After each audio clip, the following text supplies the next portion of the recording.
Delia, welcome to the podcast. Thank you. Thank you for having me. It's a pleasure. Yeah, I'm excited to dive right in. Delia Petrescu is a Toronto based psychotherapist, psychometrist, and the founder of Get Reconnected Psychotherapy Services. Her practice focuses on helping clients manage trauma symptoms, mood, anxiety, and burnout.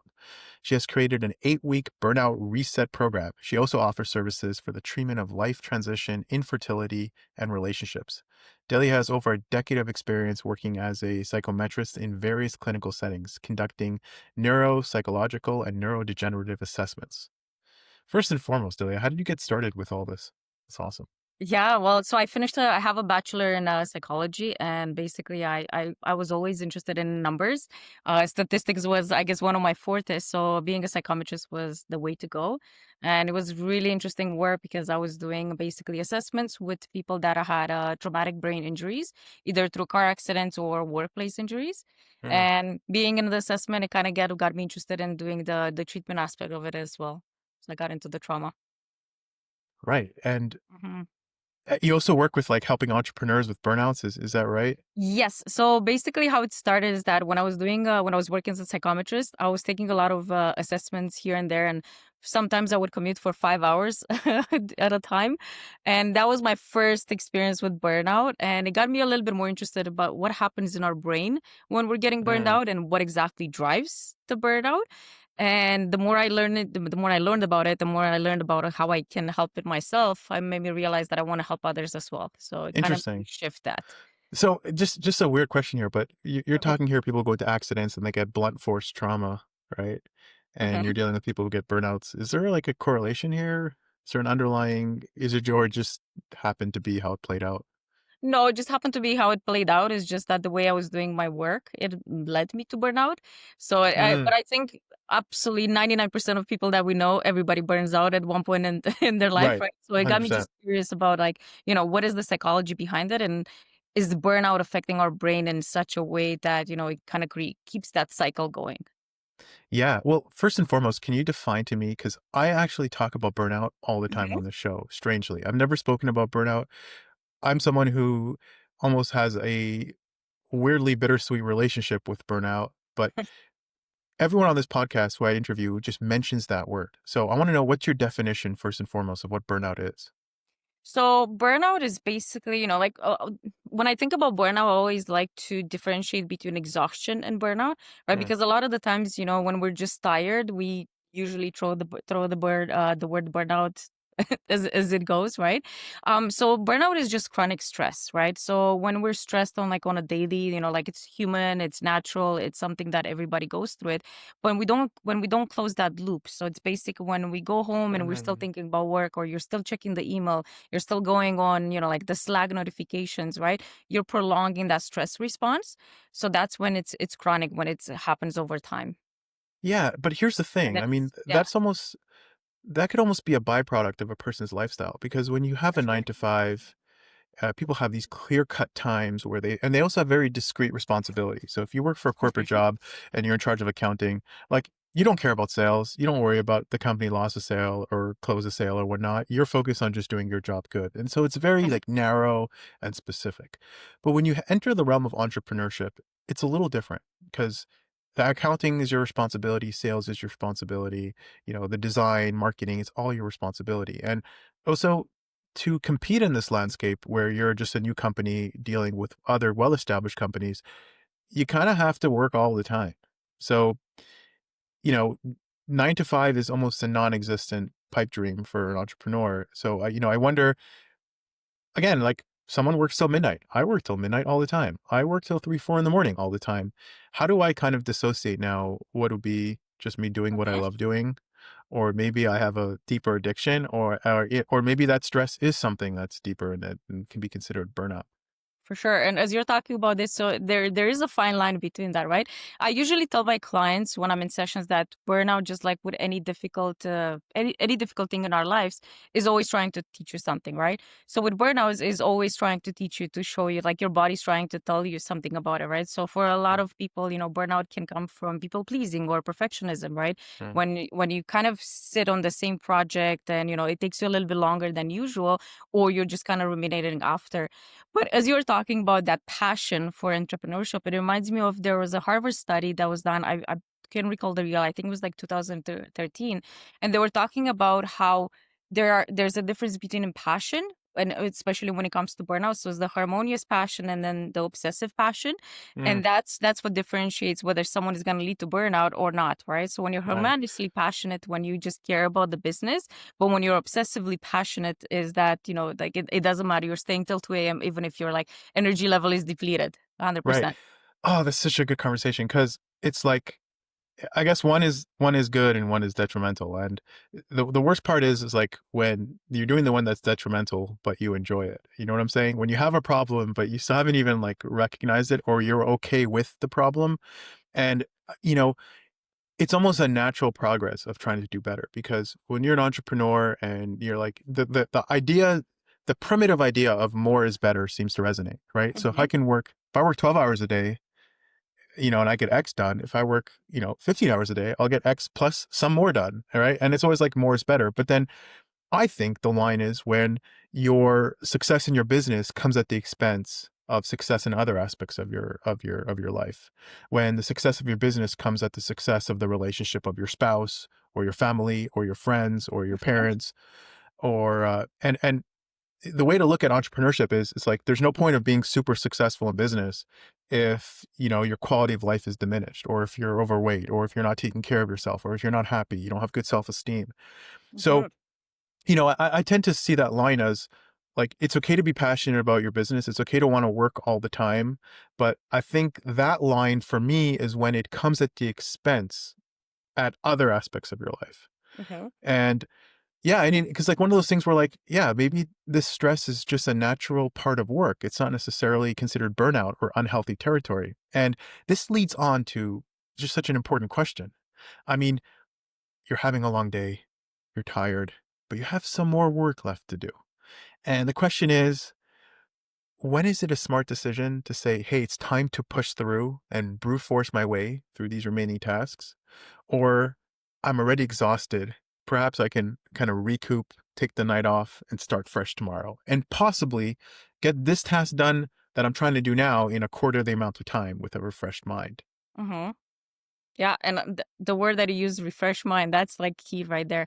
Well, the thing is, I'll tell you something about how I usually deal in therapy sessions with clients is I always refer back to the energy levels. What's your energy level? So I use the analogy, like same thing when you're on your phone. If you're planning to watch a YouTube video that it's 1 hour long and you're at 2% battery, guess what? You're not gonna be able to finish watching it, right? So it's like the same thing with us. Mm, It's good to kind of like be honest and ask yourself, okay, what is my battery level right now? Can I still go on and still do this 1 hour left that I have? Like, it's midnight or 2 a.m. or whatever time it is, or what's my energy level, right? Like, do I need, if I'm at a 5 or 10% battery, chances are I definitely need to recharge somehow. And the thing is with recharging is not necessarily about, like sleeping or, watching a movie. It's whatever you feel that it recharges you. So for a lot of people, it could be just, having a half an hour or just 1 hour of notifications, right? Going for a walk or just listening to some music that hypes you up, right? So it's like having that little bit of, energy up boost. I see. I see. So let me ask you a question. Does Delia ever burn out? And I know you mentioned you did. And kind of how did you come around to dealing with it? Like, what Yes. specific Well, measures did you take? yeah, so it was all about a lot of reflections and a lot of awareness that I had to deal with. But it's basically same thing that I tell clients is always finding out like what is the pattern, what gets you there, and what are the triggers. When do you realize that, hey, you know what, I think I'm on the brink of burnout or I'm heading there. So for me, a Mm, lot of times when I am taking, like if I'm taking more clients than I should, or if I'm, like working on blogs or like creating content, and a lot of the times I work more than 16 hours a day, right? And some days it's right. okay, I don't burn out. But when I realized that I'm kind of having those thoughts that, you know what, you should just lay down on the couch and binge watch that Netflix series or, crave a lot of chocolate, a lot of sweets. That's when I know, hey, you know what? My body's trying to tell me something. Mm. It's about to slow down. Yeah. Yeah, more isn't it always better? And that's something that I struggle with too. But I guess so. I guess what you're saying is it's the best way to deal with burnout is to not deal with it at all. Is to preempt it. Is to learn on the kind of get those initial markers to read what your body's telling you and course correct before you head down that downhill spiral. Yeah, so that's the prevention part of it, right? But when Yeah. if you're already into the brink of burnout, a lot of the times we want to have like that quick fix. Mm, And when you're already in the brink of burnout, it's good to have that reflection and to really think about it. What led me to the burnout, right? And there's so many different factors and so many different layers. Like we have the always on culture, right? Like that it's on, and nowadays, you have social media, and then you see other entrepreneurs or other businesses that they're posting nonstop, so it kind of gives you that sense that you're either falling behind. So it's what does it drive? Like what is the burnout trying to tell you? That are you trying to push yourself to the limits? Are you trying to preserve something? What is it that you're trying to do? mm. Interesting. So going back to my initial question that I thought might have been a stupid question, where I asked, is there a relationship between people getting into car accidents and people dealing with burnout and Hmm. infertility? I'm wondering, as a professional like yourself, I'm trying to get into your mindset here. Is there a common denominator between these various disciplines? Because I find it to be finding interesting that you help entrepreneurs with burnout and you're dealing with people with physical blunt force trauma and car accidents. Have you ever looked at it a little more abstractly and saying, "Hey, I kind of see why I'm drawn to this specific industry or industries, and some sort of commonality between them"? Yeah, and I'm glad you asked that. That it's actually a really good question. I think it comes down to the fact however all of these aspects they affect your nervous system, right? Because same with burnout, because it's chronic stress. It's how your nervous system is reacting to it, right? So Mm, that's why we have some people that like they can work for 1 year straight, and they can go on 2 hours sleep and not have any vacations, and they don't burn out, right? So yeah. basically how is their nervous system reacting to the Mm, environment, what they're putting themselves through. And it's same thing with trauma, right? It's basically it's not the event itself, mm, but it's how you're reacting to it, and how your nervous system is responding to it. Same thing with infertility, right? Some can say that infertility is a traumatic interesting. response, it's a trauma, but yeah, it's how your body responds to it. That's cool because from the outside it seems so even almost like confusing, like how you focus on such different stuff. But from how you're framing it, Yeah. it's all perception, and I guess Mhm. once you look at it in that abstract lens, you're almost solving very different problems with a similar mindset. Um, So what would be the number one tip you'd give to entrepreneurs to like if they knew nothing about this process and if they weren't on your 8-week retreat for healing with Mhm. burnout, like one quick piece of advice, what would you give to them just how to dealing or to prevent burnout? So the one quick piece would be to watch out for that the energy levels, right? Like the what are the battery levels. Mm, So it's basic, if you're waking up in the morning, a lot of the times we wake up and we think that our energy is infinite. Like you wake up and you're feeling, what, I'm just gonna accomplish. You put a lot of things on your to-do list, but a lot of the times, even after a good night's sleep, you might wake up with a 60% battery level, right? mm, And if you're planning to do something that you would do at 100%, and if you're at 60%, good luck, that's not gonna happen, right? And another thing I would say is to just listen to your body. So your body's constantly giving you signals, but most of us we're kind of disconnected and we miss them until we're actually completely shut down. So like paying attention. Like I said, personally for me, it's creeping in when like when I just want to sit on the couch and binge watch Netflix, and really finding what rest actually means for you. Right. mm. So what does rest? Because rest doesn't mean necessarily the same thing for everybody. So when it comes to burnout, there's so many different nuances and so many different layers that it gets to that. But I wanted to just leave with one last thing. There was a research done right after the pandemic, the COVID-19. I think it was about 2021 or 2022, where they found that in order to prevent burnout, you need to have at least 2 hours of free time on a daily basis. And that free time can Mm. mean anything from, like watching Netflix or going for a walk or, That's very interesting. Yeah. So it's basically if you have less than 2 hours, that would lead you to the burnout. And interesting is if you have more than 5 hours of free time, that's actually the opposite. That will lead you into, like not having a direction or purpose. That's So beautiful. I yeah. actually never thought of that. So 2 hours a day of doing nothing can sometimes help everything else be so much more productive. Of you time, right? Like me time. Yeah. So it could be doing nothing So, or yeah. so Delia, how can people get in touch with you? So they can get in touch with me at getreconnected.ca, the website. I'm also on Instagram, all the social medias at getreconnected.ca and LinkedIn, all of them. Great. Thank you for your time and wisdom. Thank you. Thank you for having me.